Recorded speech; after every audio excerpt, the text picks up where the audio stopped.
Evening, and thanks so much for coming out tonight.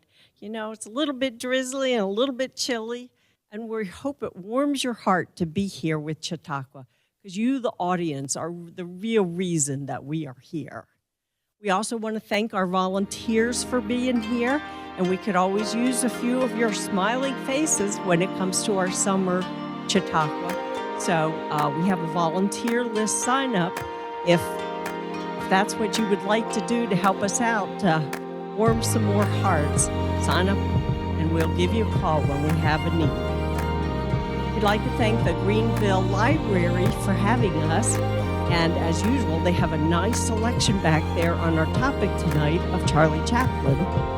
Tonight is not a performance, it's just an information session. And our guest is Larry, and he would really appreciate it if your cell phones are off. Larry Bounds has presented Einstein for Chautauqua audiences since 2011. In South Carolina, North Carolina, Colorado, and Florida. He has also presented other Chautauqua programs since 2002, including Churchill, Disney, Cronkite, and Houdini for audiences across the country from Ohio to Colorado. How many have seen a Larry Bounds performance? Aha, we got you. We got you right where we want you. Larry has a BA in theater from the University of Tennessee and a master's in English education. He is a nationally board certified teacher of 35 years. He's also taught advanced placement, and he was honored with School Teacher of the Year in 2019 and named as one of the upstate South Carolina most influential educators. Let's have a big round of applause for Larry Bounds.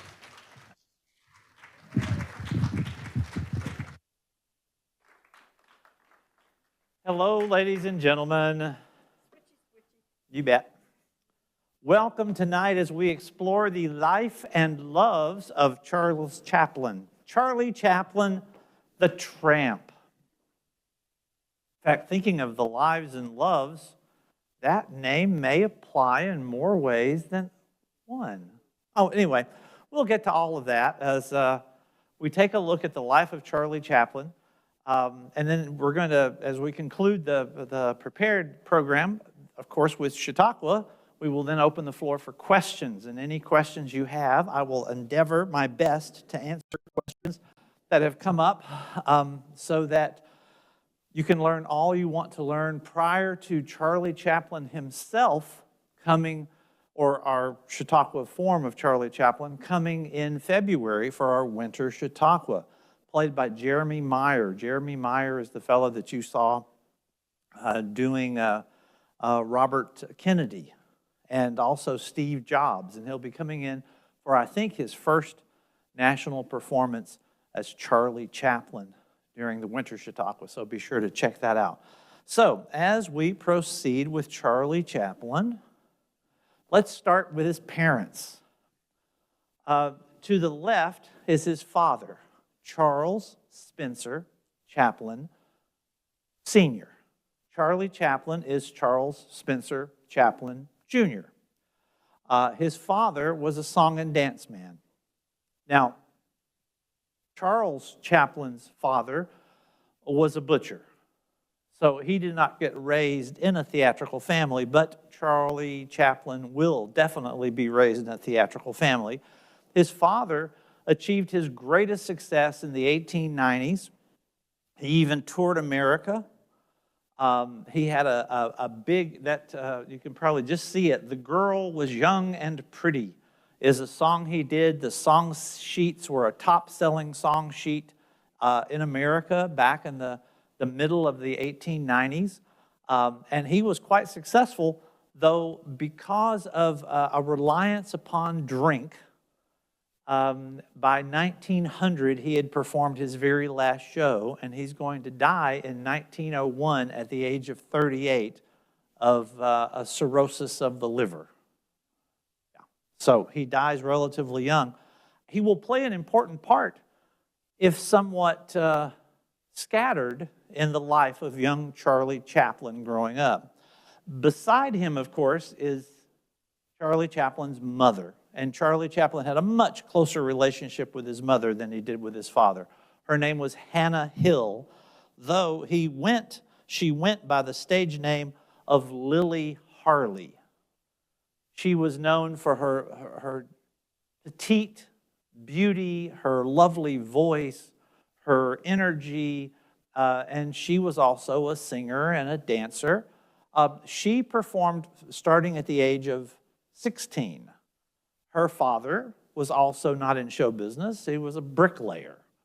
So from very working class, both of them in London, they get together. Though she has had some experiences already, because by the time she's 17, she is living with a fellow named Sidney Hawk, who is also a performer.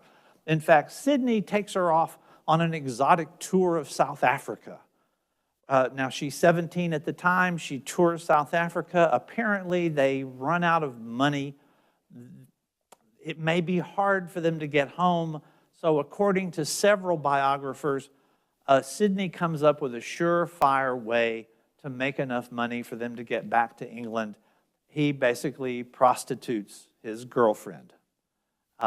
So she has that record as well. And when they return to London, she becomes pregnant by Sidney Hawk's child and delivers a baby that she names Sidney. She also at that time meets Charles Chaplin. She's a newly delivered mother. She meets a young actor. He's 22, she's now 19. And he marries her because when the baby came, Sidney Hawk took off. And so Charles Chaplin marries Hannah Hill and formally adopts Sidney. So Sidney, the older brother soon-to-be, becomes Sidney Chaplin. 4 years later, Charles Chaplin is born. Charlie, as we all know. Charlie Chaplin is born. And let's take a look at young Charlie. Here we go. Hit the right button. Whoops, too many buttons. There we go. Now, it should be fairly easy to spot Charlie Chaplin. In this picture, he's right here in the middle.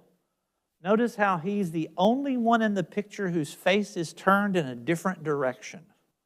He's always done things just a bit different, and that is going to be part of his great success. He's born in 1889, 4 years after his brother Sidney is born, or his half-brother Sidney is born.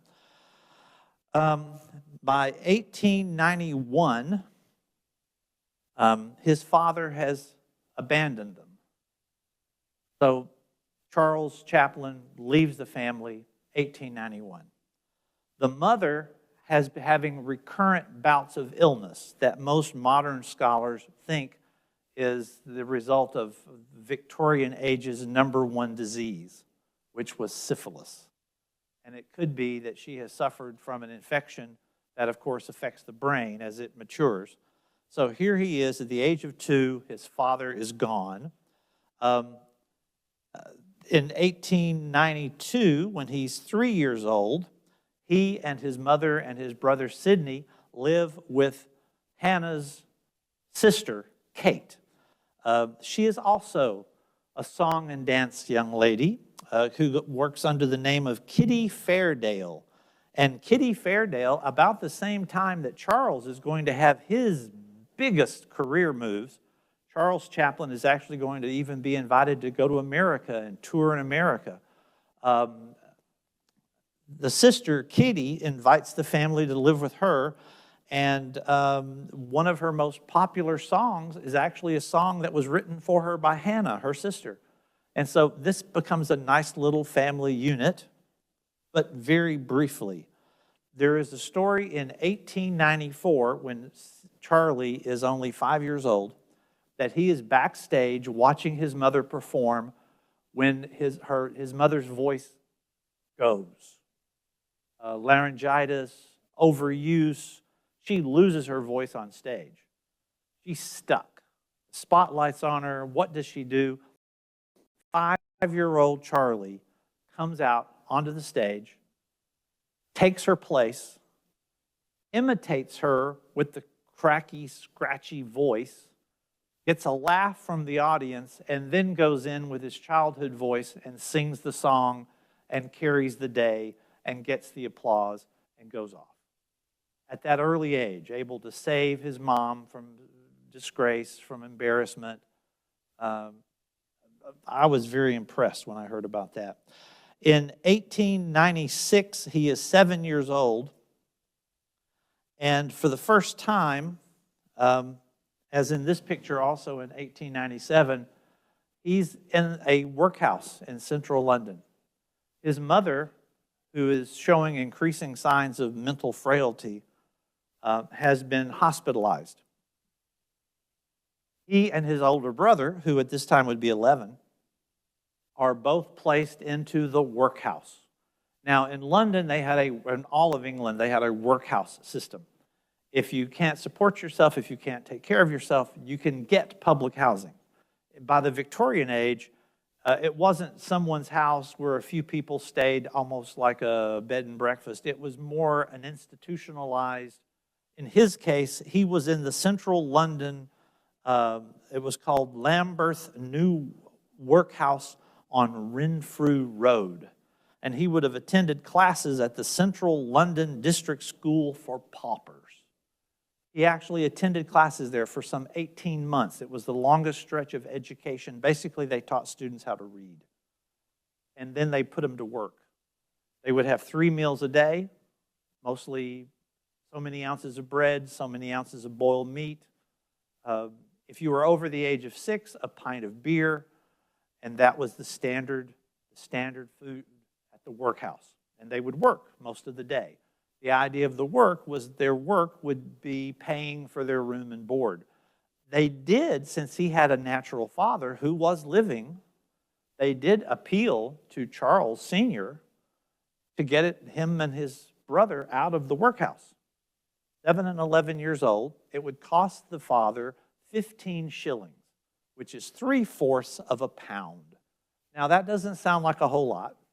But at this time, in 1896, I did the calculations, and 3/4 of a pound is roughly equivalent in modern 2024 money as $130. So for basically $65 each, he could have gotten his boys out. He refused to pay the money. And so they stayed in until the mother was once again out of the hospital and able to take care of them, which she did for just a fairly short time. And then she was hospitalized again in 1898 when he was 9, and he and his brother went back to the workhouse, where this time, when they called upon the father now had a girlfriend named Louise, who had a couple of children of her own. And so he brings the kids into Louise's family, because I guess he assumed Louise could take care of them. Apparently, Louise was not up to that plan of taking care of Charles's first family, because after 2 months, she locked the 2 boys out of the house and left them on the street. This is the upbringing of little Charlie Chaplin. It was rough, it was hard, it was hungry. Life in the workhouse was pretty much everything that Charles Dickens said life in the workhouse was. It was a punishment, basically, for being poor. In a year after this incident, the father landed him a job. So let's take a look. At the age of, and it says 14, I should have corrected that. It's actually 12. I put it down as the age of the brother instead of the age of Charlie. But at the age of 10, at the age of 10, Charlie Chaplin becomes a part of the 8 Lancashire Lads. It's a traveling, clogging dance show. And he becomes a dancer on stage, tripping about with all these other juveniles. And they toured all over England. He was with them for a full year. Thus, when he ended in 1900, This is where his father had passed his peak and had actually performed his very last show. He's going to die in 1901. So by the time Charlie finishes the tour, it's just about the same time that his father dies. He toured Britain, as I said, for a year, and then he, at the age of 13, never went back to school again. His entire education was just a few months, mostly in the workhouse. He lived at this time with his mother and her new boyfriend, a song and dance man by the name of Leo Dryden. And Leo Dryden, the two of them living together, Charles never got divorced. Charles and Hannah never got divorced. I guess it was not considered all that necessary. And so Leo moved in, the boys moved in with Leo, and until in 1903, the mother was found wandering the streets incoherent, and the father decided, or Leo decided he'd had enough of that. So just like all the other men in her life, he this time packed up the one-year-old baby. They had a child named Wheeler Dryden, and packed up. So Charlie now has two half-brothers, an older half-brother and a younger half-brother. He packs up his one-year-old, leaving Charlie and his older brother, and takes off. The mother, once again, being institutionalized. Now, Sydney, while Charlie had been touring with the Lancaster lads, Sydney had been receiving training as a sailor, like a merchant seaman. And he actually is going to take for a couple of years, he is going to be on the high seas, actually taking boats and traveling and learning the craft of being a seaman, which he really doesn't like at all. Sydney, wants to be a song and dance man, a comedian. And so when he gets back, he begins to audition for plays and to do shows. And Sydney is actually given the role of the villain in a touring company of Sherlock Holmes. Now, in the West End of London, William Gillette, the great actor of his age, is performing as Sherlock Holmes in, it's like on Broadway. They have the West End, and he's performing as Sherlock. This is the touring company that goes all over. This is the one that Sydney's in. And Sydney, knowing that his brother is now motherless, experienced, having gone a year with the dance group, he has his brother come and audition, and his brother, this is Sydney at the age of 18, his brother gets a role in Sherlock Holmes. He plays the comic part of Billy the Page Boy. And he puts everything into it. He is so good with the touring company as Billy the Page Boy to Sherlock Holmes, and that brief comic part that he did, that the folks in the West End who did the official Sherlock Holmes with William Gillette, the great actor, they bring him down to London, and he becomes the Billy the Page Boy for the main production. So he does this for 2.5 years. He does several tours of London or of England. He does the West End. He's getting great reviews. Everybody loves him in this part. So from the age of 14 to 16, he's appearing what would be the American equivalent of being on the Broadway stage. In 1906, his tours are over, and once again, with the help of his brother Sidney, Sidney has also joined a group known as I'll be careful not to do that anymore. Casey's Circus. Casey's Circus is a juvenile troupe that does burlesque routines. They do comedy routines. They do juggling routines. They do all kinds of and this troupe of all these young lads does all over England. Charlie's part of it. Sydney's part of it. Notice, please, and I thought this was striking when I came across this picture, I'm going to point out here, you notice something special about him? Yeah, he's got the derby hat on, the one that we have famously with the Tramp. Now, so does the fellow behind him, but they're the only ones with the derbies.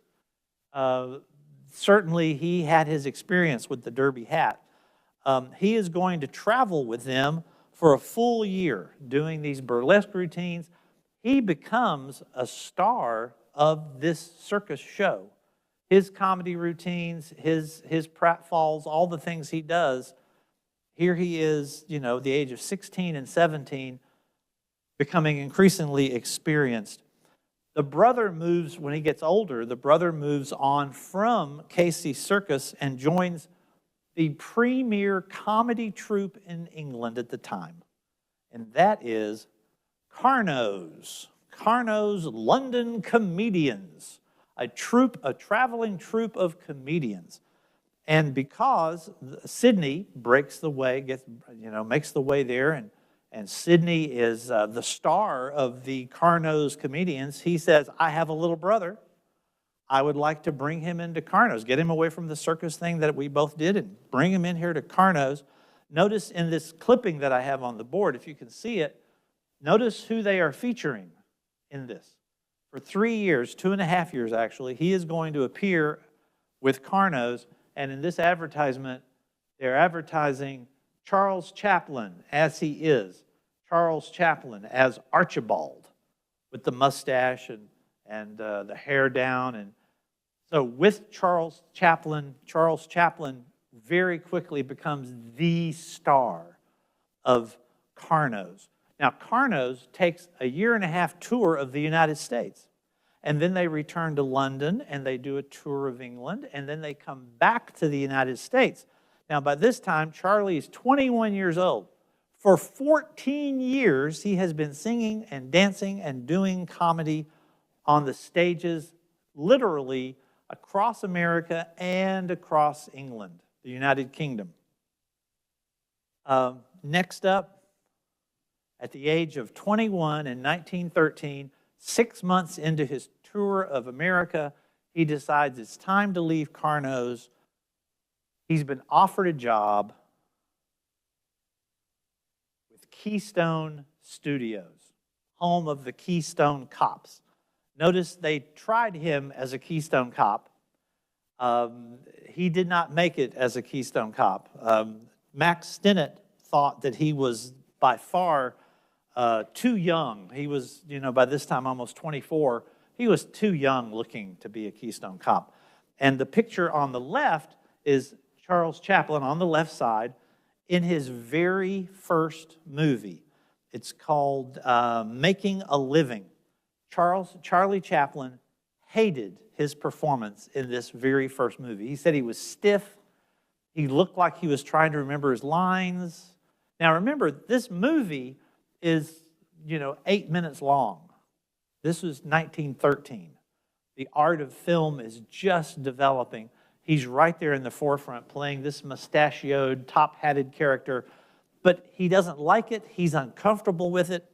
He says in his own words that before doing his second film for Keystone is going to be Maybelle's Strange Predicament. And he says, quote, I wanted to be a contradiction. The pants baggy, the coat tight, the hat small, the shoes huge. I added a small mustache, which I reasoned would add age without hiding my expressions. I had no idea as to the character, but the moment I was dressed, the clothes and the makeup made me feel the person he was. And thus, with the Keystone Cops, for the first time, he appears as the Tramp. Charlie Chaplin, the Tramp. He is going to go on for Keystone and make, at a whopping $150 a week. Now, that doesn't sound like a lot, but that's roughly, in modern money, $5,000 a week in contemporary cash. He is going to make the next 11 shorts, the next 11 Keystone movies as the Tramp. In fact, pretty much from then on, up until the 1940s, all of his movies are basically the Tramp. That is the character that he has adapted.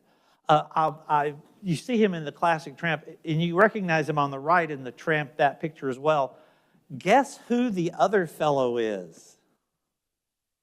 It's Sidney, his brother Sidney. Sidney comes and joins him also getting a contract with Keystone Films, the Keystone Studios.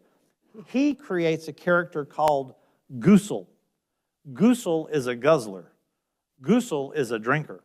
Goosel, his best bit is finding ways to, at a bar, to steal other people's drinks when they're not looking.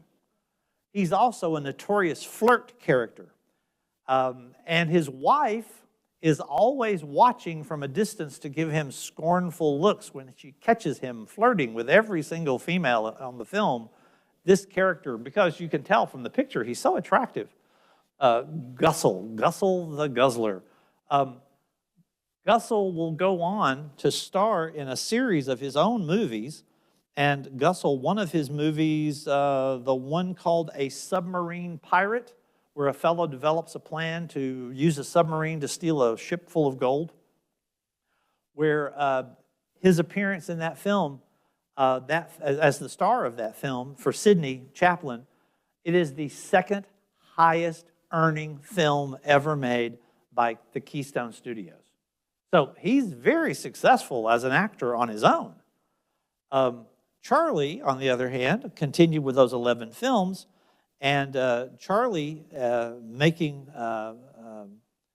the films for $150 a week, which is a really decent salary when you do the conversion. Charlie says he wants to be a director. Now, Max Dennett, who was somewhat careful and cautious about even hiring him to begin with, was not excited about him suddenly becoming a director. But Chaplin says, if my movie that I make for you is unsuccessful, I will pay you $1,500 as a penalty for making an unsuccessful picture. That's the equivalent of $46,000 today. He made his first picture. He would make all his pictures from that point on, and every one became more successful than the one before it. So he never had to pay the penalty. In fact, after appearing in Tilly's Punctured Romance, where he played he wasn't the star, but he was a prominent character. After doing Tilly's Punctured Romance, which, by the way, was the single highest earning motion picture ever done by Keystone Studios, they offered him a contract, and there was now a bidding war between various studios. He's made all these wonderful pictures. He's produced top-grossing films. He's getting into longer films. And so with his brother Sidney acting as his business manager, he signs a contract in December of 1914, after only a year working with Keystone Films. He signs a contract with Essanay Film Manufacturing Company for $1,250 a week, which is the equivalent of $39,000 a week. That is how successful he is already. Plus, just to get him to take the offer, they give him a $10,000 bonus, which is equivalent to over $300K today, just to get him for the Essanay Studios. He created his own stock company. He took his favorite actors from various companies and put them together, including Edna Purviance, or is it Proviance? Well, Edna. He sees Edna, and the story is in a coffee shop, and he thinks she's beautiful and she'll look great on screen. She is going to appear with Charlie Chaplin in some 35 movies. Even after she leaves the movies, she retires, she gets married, her husband passes away right at the end of World War II. She comes back to Charlie Chaplin, and they continue making a couple of more films together in the late 40s and the early 50s. They have a romance for a year, but they are friends for their entire life. It's one of his, I would say, his second most permanent relationship with any woman is with Edna Purviance. Like I said, he created his stock company, and he was required, his stock group of actors, and he's required by his contract to produce one movie a month. Now, he has been doing one movie a week up to this time for that first year. Now he's doing one movie a month, and he can settle down. At this time, by 1915, he has become a cultural phenomenon. And when his contract ends at the end of 1915, he then shops around with the help of his brother Sidney. And at the age of 29 in 1918, he signs with the Mutual Film Corporation for $10,000 a week, which is roughly $670,000 a year, including bonuses, which is, by the way, in contemporary money, a contract for, a movie a month for 19 million contemporary dollars. He's doing very well in the film business. In 1916, the Mutual Company has given him his own studio for his exclusive use. Now, what's happening 1914, 15, 16, 17, 18? Thank you very much. I'm very glad you know that. Most high school students don't. So there's a question that comes up. He is a British citizen. He never, his entire life, is going to apply for American citizenship. He stays a loyal Englishman or British citizen. But there are questions raised. You know, England in 1914 has gone to war. Why aren't you fighting in the trenches? And he says, I registered for the draft. They haven't called me. And he said, and I also registered in America for the draft, even though I'm not a U.S. citizen. But they haven't called me. And of course, one of the reasons they haven't called me is because especially in America, is because he also does Liberty Bond tours. And when America gets into the war, he is raising money by doing personal appearances, since he's one of the most popular men in America, and people turn out to see the Tramp live and in person. They have Tramp costuming competitions, who can look and walk and talk the most like Charlie Chaplin. It is a major, major hit. And also in 1918, he is joined by his other half-brother, Wheeler Dryden, who comes to America to also be an actor.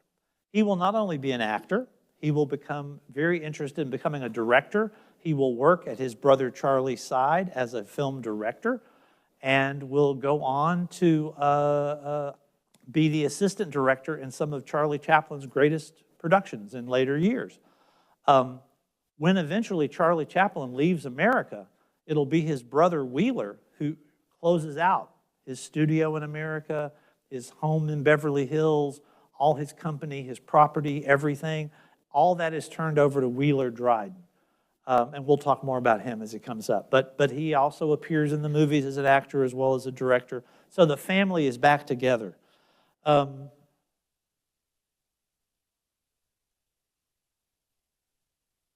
This movie that he produces next is with yet another company. In 1917, he signs a contract with First National Exhibitors.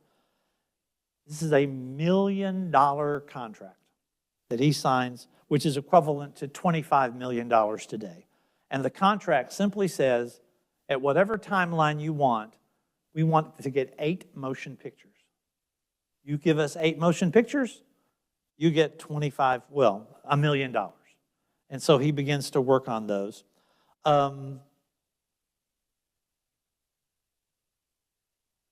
He takes some of his money, which he now has quite a bit of, and he builds his own studio on a 5-acre lot just off of Sunset Boulevard in Los Angeles.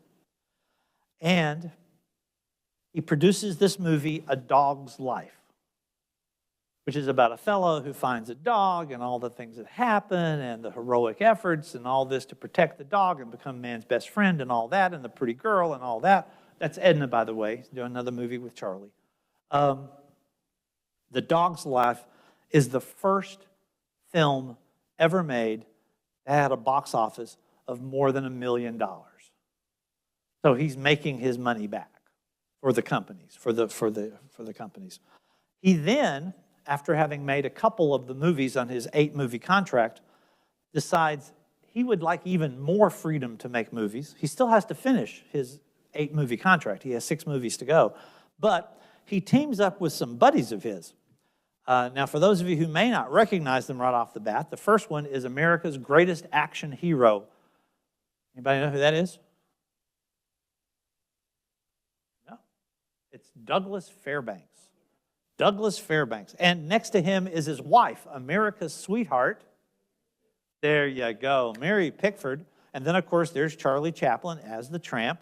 And sitting next to them, not a movie star, but the #1 Hollywood director, W.D. Griffith. Now, for those of us in the South, he was, I believe, from Alabama. He had very strong Southern views, which today may be considered somewhat inappropriate, as with his famous movies like, But he is the #1 director. He is producing all this great stuff, and they team up together. They are using their own money to make their own pictures, their own way, at their own expense, where they collect all their own profits. And that's why they form United Artists Studios. That's why it's United Artists. It's the 4 of them. By the way, he still... I will mention that United Artists continues on producing films up until 1980 when it's bought out by, they still produce United Artists pictures, but now it's owned by MGM. But that was a big corporate takeover, 50 years later. Now, the next great love of his life. Of course, he's been with Edna, and they've had their fling, and now they're the best of friends. This young lady appeared in quite a few motion pictures at that era. She was considered a great beauty, Mildred Harris, and he is going to marry Mildred Harris in 1919. She is 16 years old, and he is 30 years old. See, not twice as much as his age. She's also pregnant, and they have a child. Well, actually, it gets complicated. She's pregnant. They get married. Turns out she's not actually pregnant. But a few weeks later, she actually is pregnant, and then she delivers his first child, who sadly does not live, dies in infancy after only 3 days. The doctor said he was badly malformed and died, and that was Charlie Chaplin's first son, Norman Spencer Chaplin, who died after only 3 days. And of course, with the death of the child, even though they were married in 1919, actually, technically, it was the very end of 1918. They divorced in the spring of 1920. She received a settlement of $100,000 for the divorce settlement, which is equivalent to $1.5 million today. So she was fairly well taken care of. He, having just lost his first child, is in the midst of producing The Kid, this very sentimental. The tramp finds the child on the streets, takes him in. People want to take the child away. He's battling to keep the baby. Psychologically, you can tie a lot of things into his films with his life, and I think The Kid is an excellent example of that. Also, the mother of the kid, the one who leaves the baby for adoption and then wants to get it back, or leaves it on a basket and then wants to get it back, is played by Edna. She appears as the lead female in that role as well. I will mention that this movie has worked really well for many years. Actually, in 2021 on Rotten Tomatoes. Anybody ever use Rotten Tomatoes to check out the latest features? Yes? In Rotten Tomatoes, this movie is ranked 100% fresh.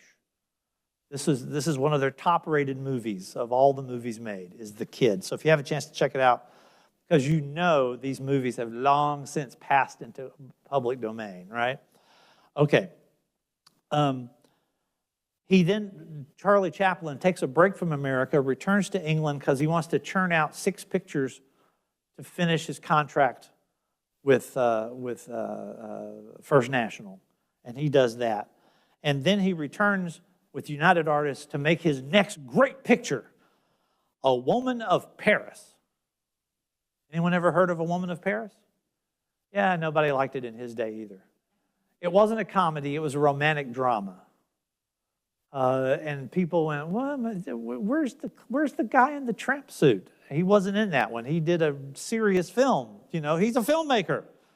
Nobody particularly wanted him to be the serious filmmaker. So after that, he then began what would take 15 months to produce. He produces The Gold Rush. And this is the famous scene where he's eating his shoe. They're starving in the snow, and he's in a cabin trapped in the snow, and he considers eating his partner, but instead he's eating his own shoe and picking his teeth with the shoe nails. And this is also the picture that has him, the dance with the rolls, where he's doing a whole dance routine with 2 rolls and 2 forks. That may sound familiar. Anyway, this is the movie that had that. The Gold Rush had a budget of over $900,000, but it brought in $4 million worldwide. So it was a huge success in 1925. He said, this is the film at the time. He said, this is the film I hope I'm remembered by, is The Gold Rush. At this point in his life, at the same time, just before he finishes that movie, he also finds the next love of his life, Lila Gray. They were married in November of 1924. He's 35, she's 16. And she's pregnant. There's a pattern here, isn't there? Okay. Her first child, born in 1926, in 1925, she actually is pregnant when they get married. I'm sure he checked at this time. Is Charles Spencer Chaplin III. Okay? And then, so the baby's born 6 months after their marriage. And then 11 months later, Sidney Earl Chaplin, his second son, is born in 1926. He began to spend a lot of time at the studio. He actively began to sort of avoid Lila. So the marriage only lasted for 2 years and ended once again in a divorce. This time she collected $600,000, which is roughly equivalent to $11 million today. Another romance down the drain. 1927, a big thing happens. The big thing is The Jazz Singer, the birth of talkies. Can't make a successful movie unless now it's a talkie. Charlie Chaplin says he doesn't know how to make a talkie. He's never made a talkie. He knows pantomime. He knows comedy routines. He knows all that. How can I do a talkie? Also in 1928, while he's figuring out what to do if he's supposed to make a talkie, his mother passes away. Now, I skipped this, and I shouldn't have. It's probably in my notes, and I just overlooked it. In 1921, when he had become a big success, he and his brothers brought their mother from a hospital in London to Los Angeles. They set her up in a beautiful home with full-time, round-the-clock care. She was well into dementia by that time. If it was, in fact, syphilis, it had really worked on her brain. Chaplin would often take breaks from his filming and go over and visit his mom. So they had a bit of a relationship, even though she may have been somewhat unaware of part of it. But he did that, and she survived 7 years before she passed away in 1928 at the age of 63. So he says no to film with sound and decides to make city lights. How many of you have seen City Lights? 1, 2, 3, 4, 5 people. Okay. Check it out. It is so good. This is Chaplin's personal favorite film. It is a silent film made 4 years after you're not supposed to be making silent films anymore. It's basically the story of the tramp falling in love with a blind girl. And since a limousine had pulled up where she was selling flowers as the blind flower girl, a limousine pulled up, someone got out of the limousine, and then the tramp comes around the corner and says hello to the blind girl. She thinks the tramp is the rich guy in the limousine. And he realizes that she thinks he's the rich guy in the limousine. So he wants to do everything for this blind girl that a rich guy would be able to do. It is really a very impressive film. and was Chaplin's personal favorite. Today, it is ranked as one of the greatest movies of all time, and Orson Welles, the great director, writer, producer, said this was his all-time favorite film as well. At the premiere of City Lights, a silent film done when nobody in the world is doing silent movies anymore, when they had the official premiere, Charlie Chaplin brought along a new acquaintance. Albert Einstein had arrived in New York. He had been met in New York by a New York film producer, and the first thing Charlie Chaplin said was, could you introduce me to Charlie Chaplin? And so he took him to Los Angeles, introduced him to Charlie Chaplin. Charlie Chaplin invited him to the premiere, and one of my favorite anecdotes about Charlie Chaplin and Albert Einstein occurs at the cinema when the two of them walk in. Now, Chaplin is single here. Einstein is with his cousin/wife, and they come in, and the audience rises to their feet and applauds them. And Einstein is, "Why are they applauding us?"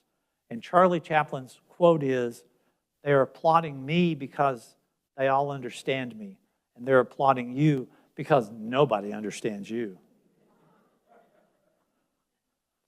Okay. After doing City Lights, which, by the way, cost a little over $1 million to make, but it earned well over $4 million, so his success is continuing, he decides to take a little vacation for the next year and a half. And he goes on a world tour. He goes to France and spends a lot of time, goes to Switzerland, loves Switzerland, spends a lot of time, even goes around the world to Japan, where he arrives on May the 15th, just in time for the May 15th incident, something that I should have known about in my understanding of world history and I had never heard of. Does anybody here know what the May 15th incident is? 1931, 10 years before the America's introduction into World War II? Nope, yeah, I didn't either. So, the May 15th incident, the ultra-conservative, ultra-nationalist party of Japan decided that they wanted to stage an international incident that would provoke war with the United States. They heard that the Prime Minister was going to be meeting with Charlie Chaplin when he arrived in the country.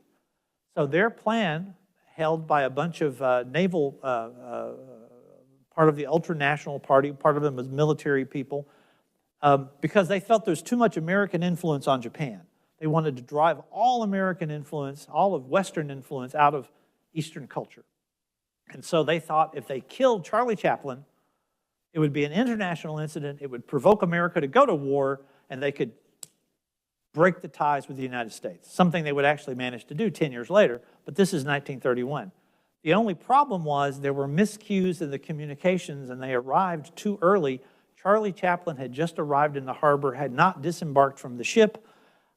They thought it was at the time he was going to meet with the Prime Minister, so if the May 15th incident is these soldiers killed the Prime Minister, assassinated the Prime Minister of Japan, and missed assassinating Charlie Chaplin. Thus, their plan failed. They would have to bomb Pearl Harbor to get us to go to war, which they eventually did. Okay, so here's Charlie Chaplin.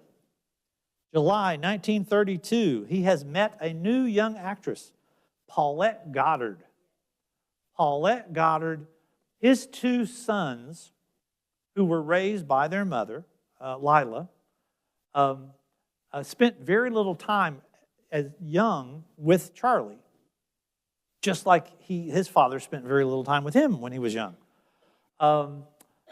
These two sons are teenagers now, teenagers and eventually into their early 20s. They said she's going to become the best stepmother they ever had. They adored Paulette Goddard. Everyone who knew Paulette Goddard adored Paulette Goddard. Yeah, I'll tell you a bit more about her next. She is going to appear as an actress. She's 21 when he meets her. He thinks she has incredible talent, which I think she proves to the world she does. And they do the movie Modern Times, an indictment of industrialization, of people being forced to serve the machine, repetitive tasks, do the same thing over a million times a day. How soul-destroying some jobs like that are. It's one of the themes. There's even this is the first Chaplin movie I ever saw. I was in college when I saw my first Chaplin movie, as they were doing, all the great movies and things, and you could go to for free at college. And I saw Chaplin in this one, and the scene where he escapes from prison. Well, he doesn't escape. He actually stops somebody else escaping, and that causes him to be released with a pardon. But the scene involves a salt shaker that has been surreptitiously filled with cocaine, which in the film is referred to as nose candy. And Charlie Chaplin does not know that they're hiding it from a search that's going on, and so he's liberally doctoring his food with cocaine, and as he eats it, he begins to have a cocaine high, and he goes crazy, and during the act of being completely out of his head on a cocaine high, he manages to stop a jailbreak. Just what you think of when you think of Charlie Chaplin, right? Anyway, there were lots of interesting things. This scene of him among the wheels, he actually gets trapped in the wheels and pulled through the machine as the machine grinds him up, as it were. It was an indictment. It was a political satire about industrial life. It was a movie that ran for 87 minutes, cost $1.5 million, and it brought in, because it's 1936, at what some would consider the height of the Depression, it made a profit, but it only made a profit of about $500,000. But, I mean, that's still $500,000, right? In their money, in ours more. It was one of the top grossing films of 1936, and it was banned in Germany. I'm sorry. Yes, it was banned in Germany by Goebbels, who said it was obviously made by a communist because it's against factorization, about people being forced into, narrow paths and doing what they're told. That was, he was more for individual thought. This movie, if you've not seen Modern Times, you have seen it recreated in other films. For example, I Love Lucy, when they're in the chocolate factory, that's a direct steal from him tightening bolts in the assembly line. The opening of Modern Times, a fellow walks into the room and trips over the ottoman and falls. It's the beginning of the Dick Van Dyke Show. It's a direct homage to Modern Times by Charlie Chaplin. His influence through films goes on and on and on and on. All right. I will mention, by the way, in our next shot, he's going to marry Paulette Goddard in 1936. She is now the ripe old age of 25. He's 47. So see, he's not even twice her age. This is like his first marriage where he's not at least like twice her age. They are going to stay married for the next 6 years, even though they'll be separated for the last year of it. Prior to marrying him, when she was 17, she had been a Ziegfeld dancer, a model for Saks Fifth Avenue. At the age of 17, she had married the president of the Southern Lumber Company, centered in Asheville, North Carolina. And by the time she was, 1929, she got married in 29, divorced in 1932. She received, for her divorce from the head of the Southern Lumber Company, she received her, what do you call that? Settlement, thank you. She received her settlement of $375,000 was her settlement, which be equivalent today, because we're getting closer to our own time, of $8.5 million. So when Charlie Chaplin met her, she had, $8.5 million because he meets her in 32 and thinks she's going to be a great actress and puts her in the movie. They're going to get married while the two of them are taking a trip across the Southeast Asia. They get married in China somewhere. And she's going to stay friendly with Charlie and with his two sons for the rest of their lives, or the rest of her life. She's also going to go on and marry Burgess Meredith and be married to Burgess Meredith for 7 years.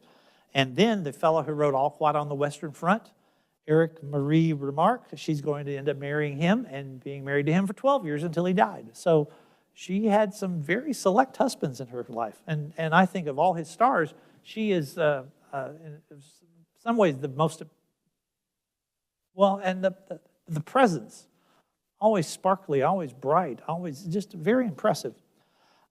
He, during this time, makes his most controversial film, The Great Dictator, 1940. We're not in the war. He's been working on this movie for 2 years.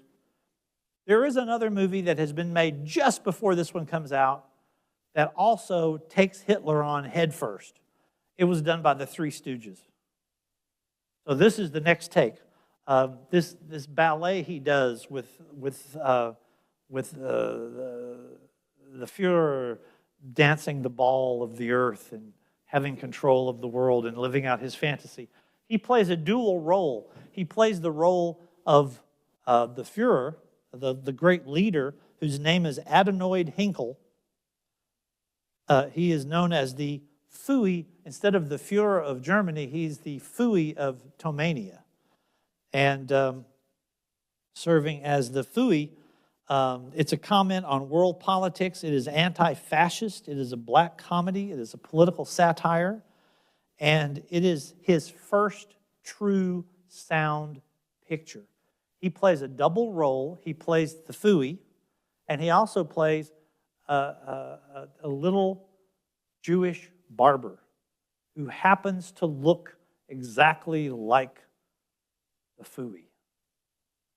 And so he takes the place of the Fooey. It's sort of like, the Mark Twain tale of the prince and the pauper, except it's the Fooey and the barber. And so it's once again, it's a great classic, but it's going to really, that one and Modern Times puts him on the hit list with J. Edgar Hoover. Because if you make an anti-Hitler film before World War II, and if you make a film that attacks industrialization as being bad for the workers, you must be a communist. And when World War II actually starts and emissaries come over from Russia because, we are allies, Charlie Chaplin would invite them to wine and dine. He would celebrate them just like he would the French allies, the English allies. He welcomed Russians. He made these two movies. Ooh, J. Edgar Hoover wanted to get him. Okay. By the way, there is a comment that several people, including his son, one of his sons, made that Charlie Chaplin was haunted by something about Hitler. The two of them had been born just 4 days apart. They both had been raised in abject poverty. They both had risen to national, international success. And they both had the little mustache. He wondered if there was too much of a similarity between them. And they said he was haunted by that. But his attentions are changed quickly with Joan Barry. She's 23, he's 52. She sues him for child support. The world of Charlie Chaplin. She is another actress he took under his wing after his divorce from Paulette Goddard. And she didn't go to the acting classes as she should. She drank more than she should. He broke off ties with her, but she broke into his home. She became what we would now call a stalker. He took great efforts to get rid of her. According to the FBI file, she terminated 2 pregnancies during their time together. But she showed up a year after they had separated with a baby and claimed it was his and took him to court. The evidence he presented that the baby was not his was they did a blood test, and there was no way with his blood type he had anything to do with the baby. But he still lost the case. In fact, not only did he lose the case, but he was ordered to pay child support until the baby reached 21 years of age. He was also then charged under federal statutes for violating the Mann Act, because the Mann Act is where you take someone across state lines for immoral conduct, usually for like human trafficking and transporting prostitutes and things for illegal purposes. The argument was he took her with him when he traveled, and therefore they crossed state lines, and they weren't married, and yet they were having dalliances. So that would be immoral purposes, and therefore it should be a federal crime. In other words, if you had a girlfriend and you took the girlfriend or the boyfriend to Asheville to go to, Biltmore House, and you spent the night in a motel together, that's a federal crime. That was the argument they were trying to make. He was acquitted of the Mann Act charge because people went, no. It was not coercive or anything. It was, anyway. She goes on to have quite a record herself. She does get married. She does go mad. Her husband does leave her, and she ends up in a mental institution herself. She had serious issues. Maybe part of, I'm theorizing, maybe part of the attraction was she was in some way so like his mother. Okay, on we go. He next meets in 1943 Una O'Neill. She will be the great love of his life. He's 54, she's 18. A new record, he's now officially 3 times older than the girl. Una O'Neill is the daughter of Eugene O'Neill, the Irish-American playwright, Hollywood writer. Her mother is a British novelist named Agnes Bolton. Her parents broke up just a few years after she was born. When she was 4, I think the parents broke up. She was raised in Pleasant Point, New Jersey.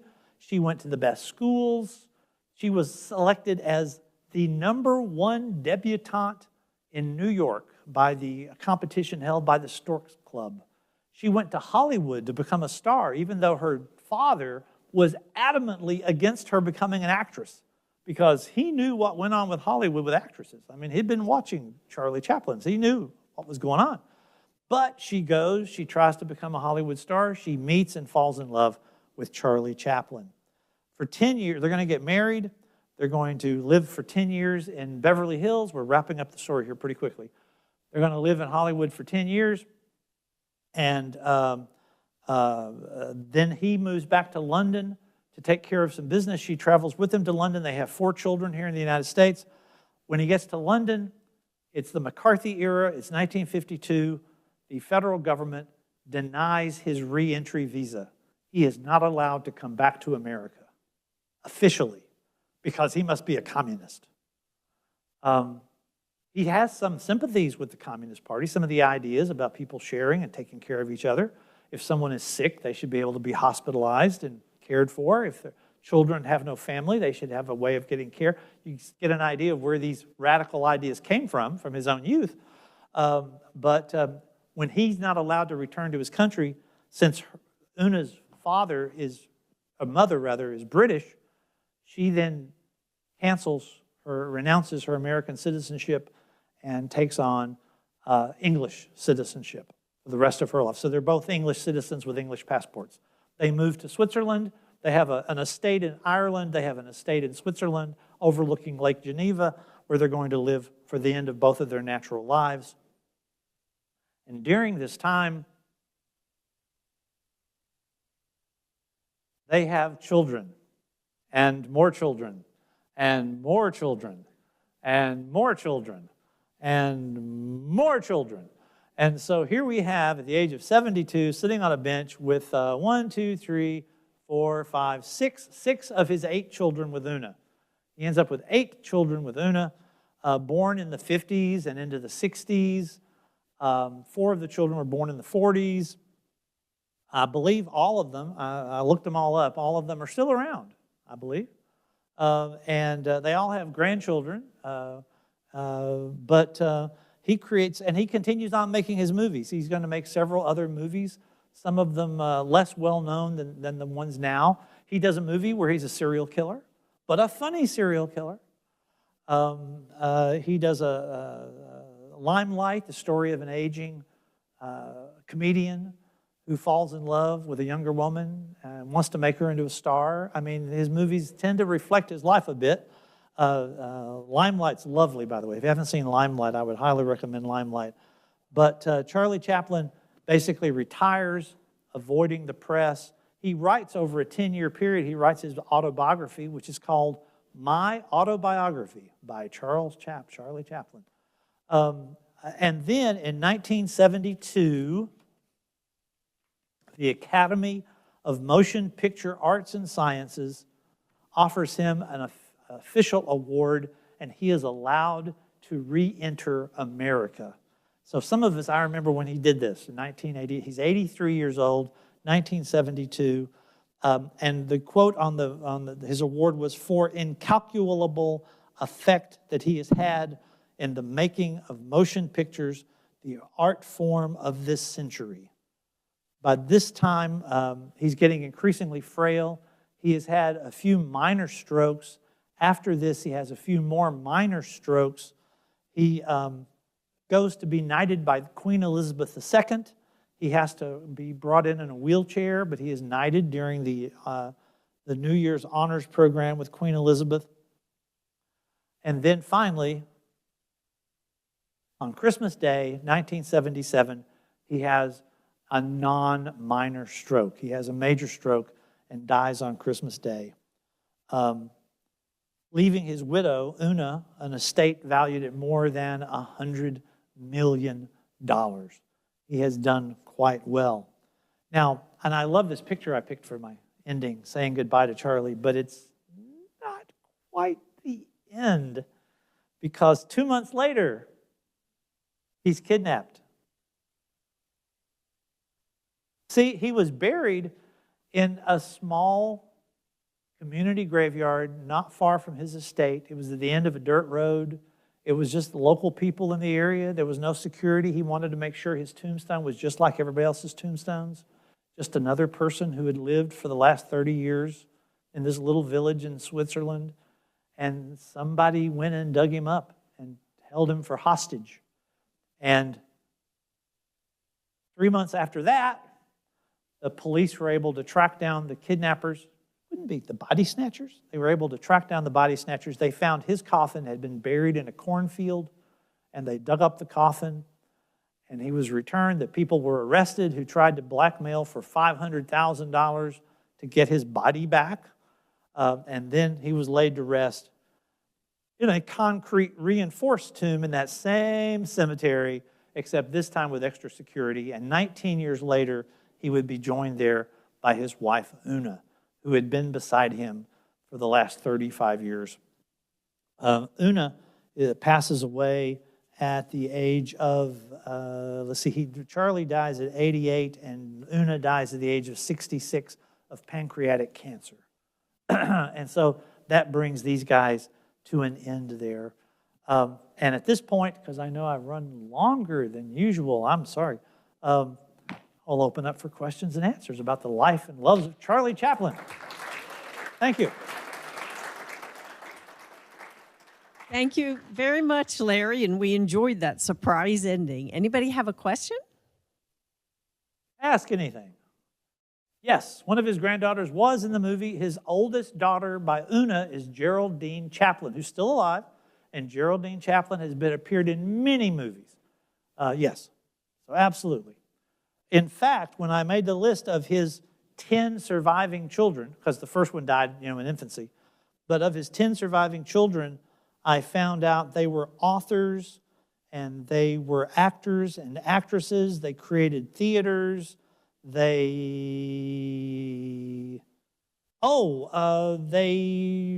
were recording engineers. The recording engineers for the Stones and Bowie and Queen. Their main recording engineer was one of the sons of Charlie Chaplin. One of the daughters raises Arabian horses. Another one is a major Spanish composer who just a few years ago released his latest album. It's an amazing, talented horde of children that he produced. And the listing of all the accolades for all the grandchildren is just as impressive as all the children. It's a very impressive family. Yeah. But Geraldine Chaplin, probably the most famous of the actresses in the family. The fact that he provided information from the FBI files regarding abortions that had been conducted from his agents following and spying. The effects of the inquiry by the FBI went on and affected other members of the family as well.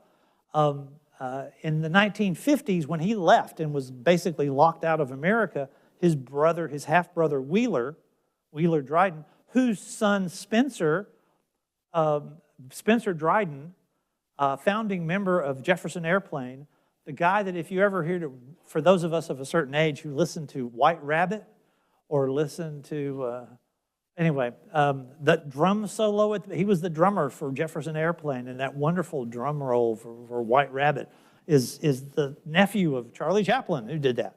A member of the Rock and Roll Hall of Fame now, Spencer Dryden, the son of, but anyway, his father was responsible for taking care of all of Chaplin's American interests because he sold everything off. He divested his studio. He got rid of his mansion in Beverly Hills. He got rid of all those things. His brother was the one that took care of all of that, wrapped it up. He was constantly being brought in by the FBI for interviews to prove his brother was a communist. And the stress of all that led him to what may have been a nervous breakdown. And he dies in the 1950s. So Wheeler dies in the 1950s, Sidney dies in the 1960s, and then Charlie dies in the 1970s. Spencer has no children, and Wheeler had one child who was the drummer for the Jefferson Airplane. And for, what was the other band he was in? He was in another band too. The Riders of the Purple Sage or something. Anyway, one of those. Were there other major failures that it had for filmmaking? Yes, he had several movies that did not hit. Monsieur Verdoux, which he filmed, which is where it starts off with him awaiting his execution, and then he tells the humorous story of him as a Bluebeard, killing off his romancing of brides and killing them off one by one to take their possessions. The public, he's this flamboyant character without the hat and the costume and all that. That did not go well. And a couple of his very last movies, he went to his last two films, The King from New York and The Woman from Hong Kong. I doubt that you've ever heard of either one of them. Once again, his films that did not do well in the box office, they still got critical acclaim by critics, but popular they weren't. So we've heard of him. He made, what I calculated, 82 films during his career and left a dozen at some stage of completion or incompletion when he died. He was working on a film for his daughter, which of his daughters? Victoria. He was trying to write a film to star his daughter Victoria. He worked on it for 10 years, but never finished it towards the end of his life. He loved his work. He loved it. And not only did he do the writing and the directing and the acting, he also composed the music for them. Yeah. So there are some tunes that you know well that were composed by Charlie Chaplin. And I'm trying to think of one right off the top of my head, and I'm not going to think of it. But if I started to hum it, if I could think of it, you would immediately all recognize it. Yeah. So, yes, other questions? Yes, right there. And there's a microphone coming your way. Did the Third Reich have any further comment about his, particularly the Great Dictator? Well, he was banished. Not banished. His works were banished. They were not allowed. Some modern times, and certainly the Great Dictator, were not allowed to be shown in German theaters. It's interesting to me that the Great Dictator was banned in British theaters too. And the reason it was banned in British theaters is they were still under the ideas of appeasement, and they didn't want to irritate the Germans, so they wouldn't let him do his anti-Hitler film. Charlie Chaplin said it actually was better that he did not realize the full scope, because the movie deals with Jews being sent to concentration camps. He said, I don't think I would have been able to produce this film if I had known the true scope of what was happening in concentration camps. So he had people being dragged away and locked up for no reason of their own, but he did not know the horrors that were going on. And he said he's sort of glad he didn't know at the time the horrors, because how could he have made any kind of comedy out of it at all? We have an online question. Good, an online question. Thanks. Hi, people online. Can you talk about Chaplin's friendship with Douglas Fairbanks? Seems like one of the strong relationships he had. Yes. Douglas Fairbanks was, like I said, the great action hero of the silent films. Douglas Fairbanks, whether he was Aladdin jumping on his magic carpet, whether he was Zorro fighting, against the crimes in the Spanish California, Douglas Fairbanks was the one doing his own stunts, jumping over, falling through, crashing into, riding horses, doing all that. He was the American national hero, and they were best friends, played tennis all the time. His business partner with United Artists, yes, he and Douglas Fairbanks were like that. They were absolutely very, very close friends. Yes. Thank you very much for coming tonight. And if you'd like to sign up to be a volunteer, our big week is the second week in June, and we sure would like to have you on our team. And thank you again to the library. And let's have a hand for our speaker, Larry Bounds. Thank you very much. Thank you very much.